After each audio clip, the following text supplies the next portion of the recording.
It's June 1st, the start of hurricane season. Our job today is to make sure you have everything you need to know to face the fury. Where you live matters. If we need to evacuate, do you know the route to take? And with all the construction on our highways, we asked TxDOT their plan to get people out fast. There are other westbound roadways that they could take. And the valley's drainage system. Will it work during a storm to keep floodwaters out of our homes? Don't see it until you get that rain event, and then you really think about, oh wow, we need this. Plus, building a hurricane supply kit. Let's go up and see how much all of this costs. We're adding up all the essentials. And keeping the lights on during an outage. We have tips to help you pick the right size for your home. A portable generator is probably enough for most households. The next 30 minutes, what you need to know about the 2023 hurricane season as we get you ready to face the fury. Hurricane season is here. Devastating winds, torrential rainfall, coastal storm surge, all things we can expect if a storm heads toward the valley. In May, a small tornado with winds of up to 105 miles per hour swept through Laguna Heights. The EF1 tornado was on the ground for less than half a mile. The entire event lasted only 2 minutes, yet it did this damage. Took one life and injured nearly a dozen people. Many left homeless. Imagine now a hurricane with the same winds lasting for hour after hour. What those hazards do to your home, your family, your business will depend on what you do now to prepare. Welcome to Facing the Fury. I'm First 15 Chief Meteorologist Tim Smith. The Valley is no stranger to hurricanes. Just 3 years ago in 2020, the middle of the pandemic, Category 1 Hurricane Hannah roared across the valley after making landfall near Port Mansfield. In 2008, Hurricane Dolly, also a Category 1 at landfall, moved over the valley bringing strong winds and torrential rainfall. Over the years, we've had a lot of close calls and near misses. Brett in 1999, Gilbert in 1988. We took a big hit from Category 3 Allen in 1980.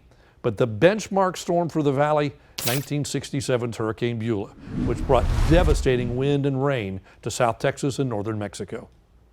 Hurricanes do happen here, so start planning now. One of the first decisions you can make right now, is whether you plan to stay or leave during a hurricane. If you plan to evacuate, start thinking about your route. There's construction going on and you should plan accordingly. Here's meteorologist Cecilia Gutierrez. So we've all been here. We're sitting in traffic and we're waiting for our turn to move forward. And right now it's rush hour, so there's a lot of it. This is just a growing pain from construction and wanting better infrastructure. But here's the thing. What happens when we have to evacuate or have a major evacuation due to a hurricane? Well, thankfully, TxDOT has the answers for us.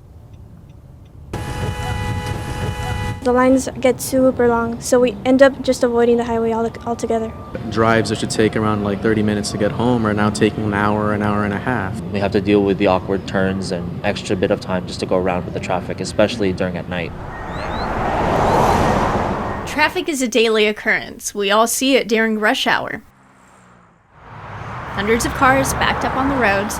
Now think about what happens if we need to evacuate during a hurricane. The amount of people on the road grows. These are two major routes you can use. Our designated interstate routes are I-2, which is also US 83, dual designation highway, and also I-69C, which is also US 281. And the construction? When TxDOT says their crews would stop work and before the storm hits, they would store heavy equipment. But if traffic looks like this now, what about when more people are trying to use I-2 and I-69C? We would recommend to drivers, if you can avoid a construction zone during an evacuation, during a storm event, please do so. But if you do have to drive through a construction zone, be on the lookout for any flying debris, any materials that might fly onto the roadway.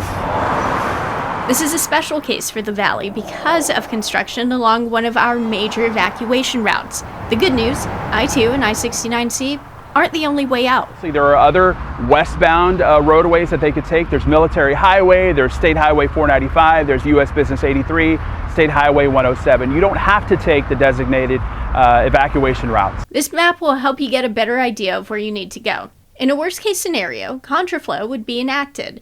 That's when all lanes of the highway will be converted to travel in one direction. So essentially I-2 from Brownsville all the way to Pharr would be converted to westbound lanes, and then I-69C, which is US 281, would be shifted to northbound lanes. And it's not just evacuation routes. TxDOT says other roads like 495 or Business 83 can also shift to one direction during an emergency. So remember, when it comes to evacuations, you can't just pack up your stuff and leave. It takes a plan, and the plan starts now. You need to plan for yourself, your family, and your property in case you do need to leave it. In Pharr, Cecilia Gutierrez, Channel 5 News. Whether you decide to stay or go, there's some things you need to look out for before, during, and after the storm. Here's meteorologist Sergio Puente. There are many hazards before, during, and after a hurricane. Here are some that you may consider. Before the storm, rushing and panicking is the last thing you should do.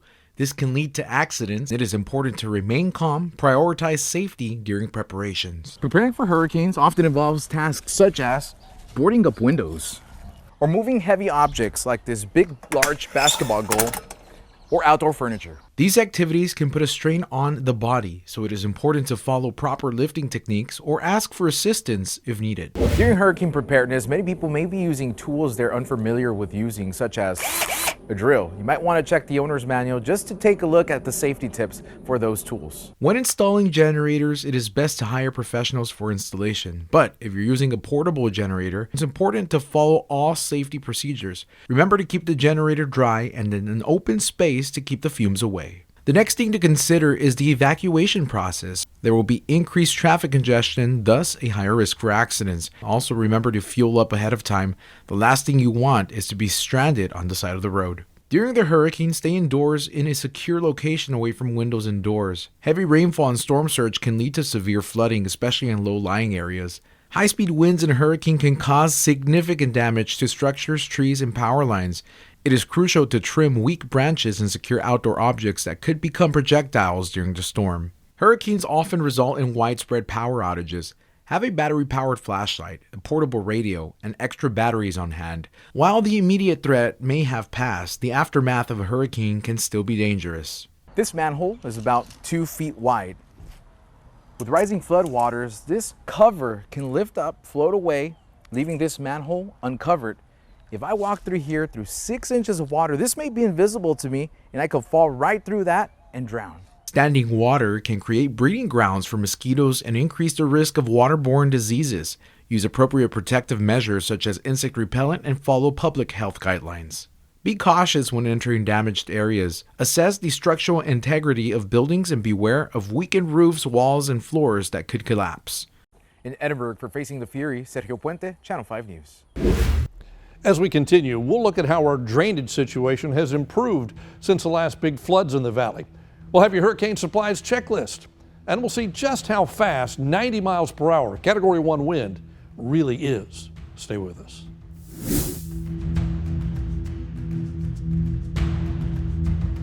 Facing the Fury is supported by Aztec House Leveling and Remodeling, Lee's Pharmacy, Magic Valley Electric Cooperative, and Safeguard Insurance. We all know the valley's history when it comes to floods. It doesn't take a hurricane. June 2018 is a good example of that. Part of what helps us prepare for floods is the valley's drainage system. It's a constant work in progress. Christian von Preissing explains what challenges those planners are up against. When it rains in the valley, often it pours. Unfortunately for us, the floodplain where we sit is especially flat. The water tends to sit. Our drainage systems help to keep it from affecting us. You don't see it until you get that rain event, and then you really think about, oh wow, we need this. The challenge our drainage district has is moving it all out to the Gulf. A drop of rain falls here over by Abram Road, and the expressway is going to end up here in the Arroyo Colorado. In Hidalgo County, the network of drainage systems spans more than 600 miles. Water comes here, and it splits. Part of it goes north, and part of it goes south through the Arroyo Colorado. District Manager Raul Cecin says the web of drains were built after Hurricane Beulah. That historic event devastated the valley, killed dozens, and left thousands homeless. Back then, the valley was more agricultural. Everything was moving much slower, much less than it is now. Since then, Valley cities have grown, adding homes and infrastructure. More streets, more pavement, more rooftops. Now when it rains, the floodwaters rush faster, with less soil to dampen its movement. Now that a lot of development has taken place, we do have that peak, what they call, that happens sooner than later. So that water that does rush off faster and gets into our system faster, and it tends to push water much faster than it would normally before. Those are the challenges to flood control. Starting at 400 feet, 400 all the way feet, up there. yes. Surprising, and then down here it gets... This gets to real zero. low. Zero, right? In a region where elevation changes little and gravity isn't much help moving the floodwaters away.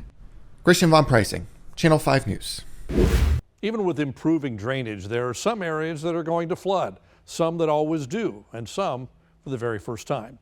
How you recover from the flooding will depend on whether you have a flood insurance policy. Here's meteorologist Karen Gonzalez. I was born and raised at Kiwalaco. Look at the water. For 70 years, Beto Gonzalez has been a proud Valley resident. In 2018, his home was one of the hundreds flooded in June. It started raining and continuous and harder. And then the water started coming in. And we tried to pick up some furniture or something, and then we just kept on going. And we had about 2 feet of water inside, like never before. The damage was heartbreaking for him and his wife. We never had water inside the house, never. And I've lived here on this property more than 50 years. Even after the water receded, the problems did not end. The contaminated water ruined pictures, tools, clothes, furniture. Their home even needed new sheetrock and insulation. The cost added up. Washer, dryer, stove, everything was non-usable. Everything had to be replaced. It was about an average of about a little over $10,000 or something. We averaged it of what we had to replace. Flood insurance helps cover those costs. An inch of water can cost more than $25,000 in damages, and typical homeowners and renters insurance won't even cover items ruined by the flood. According to FEMA, the average cost of insurance is around $700 a year, which is around $60 a month. Keep in mind that price changes based on your home or state.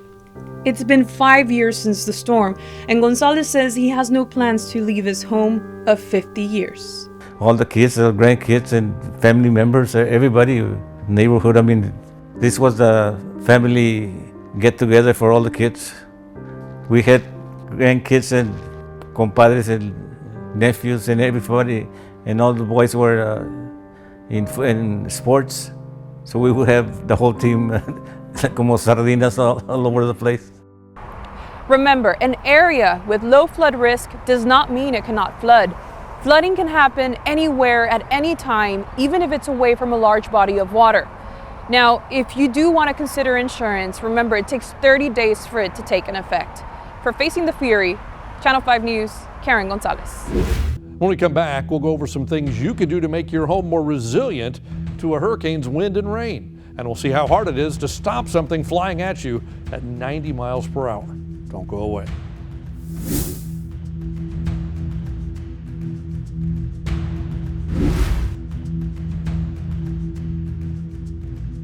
Facing the Fury is supported by Aztec House Leveling and Remodeling, Lee's Pharmacy, Magic Valley Electric Cooperative, and Safeguard Insurance. Sometimes it's hard to imagine what debris being pushed by hurricane-force winds looks like, how much damage it can do. So our Rudy Medelis took to a batting cage to get a look. According to the National Hurricane Center, winds of 74 miles an hour or more can destroy buildings and mobile homes. To show you an example of the speed, we wanted a KRGV baseball team slugger to crush some dingers. Unfortunately, they were on the road, so I borrowed a jersey. The starting speed of a Cat 1 hurricane, 74 miles an hour. Let's start with 35.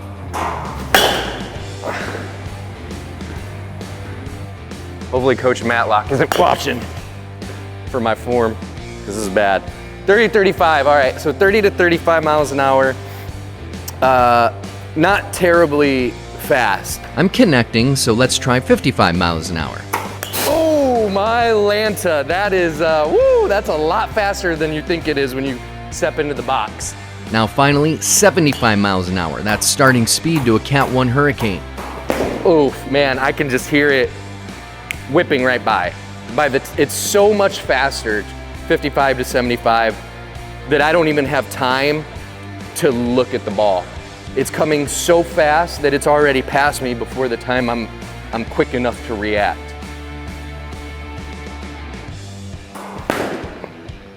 And you can just sense how fast it's coming. At 75 miles an hour, this 1-pound batting cage ball is now a missile, bringing pain even when using something to swat it out of the air. Oh! And that's why you need to hold onto your bat tight right there, because if not, that thing is coming so fast. I feel the stinging coming up through my forearms when I made contact there. But you can do things to protect yourself ahead of the storm. First, bring in all small objects that could become projectiles, or tie them down. Cut weak branches down from trees, and cover your windows and glass doors with plywood. Rudy Midelis, Channel 5 News. Flying debris, tree limbs, lawn furniture, garden gnomes, all capable of being picked up and launched at your house. Here's meteorologist Rudy Midelis with some things you can do to make your home a bit more resilient. Making homes more storm resistant. It's something people have tried to do for decades. Julie Rochman is retired now, but she used to be the CEO of Insurance Institute of Business, Home and Safety. She says they tested homes to find out how they come apart in a hurricane, so they can learn how to keep them together. No home can be hurricane proof. Yeah. But there are things that we can do to make homes more resistant to hurricanes. Their research found how a home is built is more important than what materials are used. Concrete is fantastic, but you can have a wood frame house, if it's built correctly, that will withstand the storm just as well as that concrete house. Building correctly can come down to the smallest of things. It's also important that you guys are well aware of the importance of the proper nail pattern, even in the shingles. So when you start seeing, high winds, if they're not nailed down correctly, you're prone for them to fly off, come off, or become loose. Now that hurricane season is upon us, the time to prepare your home is now. So what does that mean is... President of Gomez 3 Construction, Efrain Gomez Jr., says building codes are also something to look at. There are certain components in your house that are built not only to code, but above code. Even if your home is already built, there are ways to make sure it's protected from strong winds of a hurricane. These are different ways that homes can fail. If a door blows open, then you let the wind pressure in. If the garage door fails, you let the wind pressure in. If a window breaks because of debris, you let the wind pressure in. Just like you get your home ready for winter to stop cold air from coming in, you can also do to prevent strong winds from damaging your home. I'm meteorologist Brittany Mireles. Now it's time to work on your hurricane supplies. We'll take a look at what you need in your disaster kit when Facing the Fury continues.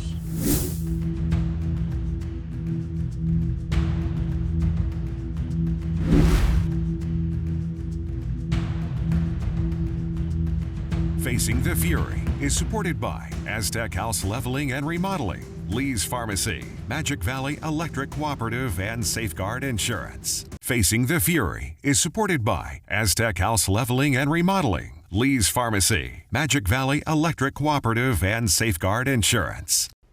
Welcome back to Facing the Fury. Knowing what to put in your hurricane kit is very important. It's also important to start stocking that kit now.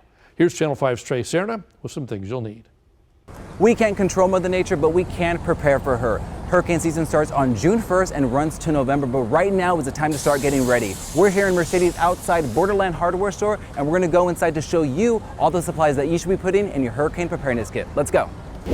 If you do lose power, you're gonna wanna be able to see. One way to do that is to buy a lamp, and don't forget the lamp oil. Or you can get a flashlight, and don't forget the batteries. Another important item to grab is an ice chest. You're gonna want a different size depending on what you need, but this should be enough to carry some water, some food, and any important medications you might have. A raincoat and some rain boots might also come in handy. And don't forget about preparing your home. Bring things inside that can easily fly away, and for things that you can't bring inside, buy a tarp to cover them up and some rope to tie it down. Another thing you might want for after the storm is a water pump. That way when there's standing water around, this can help pump out that standing water. So we got most of our essentials. Let's go up and see how much all of this costs. Right now, we're looking at a total of more than $200, and we're not done. One item that could really come in handy is a home generator, but it's going to cost you. So portable generators usually start around $500 and they peak at about $1,500, maybe $2,000. Standby generators, on the other hand, start around $2,000 or $3,000, and you can expect to spend at least that much on the installation. That's Paul Hope with Consumer Reports, and he broke down some more things you should keep in mind when shopping for one. You want to look for a generator that's sized to put out enough wattage to power the things you would really need in an emergency. A portable generator typically runs on regular gasoline like you'd get from the pump, and they produce up to about 8,000 watts of peak power. That is probably enough for most households, but you may not be able to use everything at once. For anything bigger, you want to look to a standby generator, which usually runs on propane or natural gas. That will kick on automatically if the power goes out and power everything in your house. Those are just some items you should consider, and so it doesn't feel like one big financial punch, start buying things slowly right now so you'll be better prepared later. Trey Serna, Channel 5 News. The 2023 hurricane season is here, and forecasters are calling for an average season. But the important thing to remember is it doesn't matter if there are 30 storms or just one. If that one hits you, it was a busy year. So the time to prepare is now. Do your insurance checkup, plan your evacuation route, start stocking up on your hurricane supplies. And of course, download the Channel 5 weather app where you'll be sending you watches, warnings, video updates, and more. Throughout the hurricane season, count on the First 1-5 storm tracking team in both English on Channel 5 and Spanish on Noticias RGV to keep you up to date with every storm, every day. We'll also be on social media and on our website as well. How your hurricane story ends will depend on what you do today to prepare. The more you do today to get ready, the better the ending to your story will be tomorrow. Start now. Thanks for joining us tonight. Good night.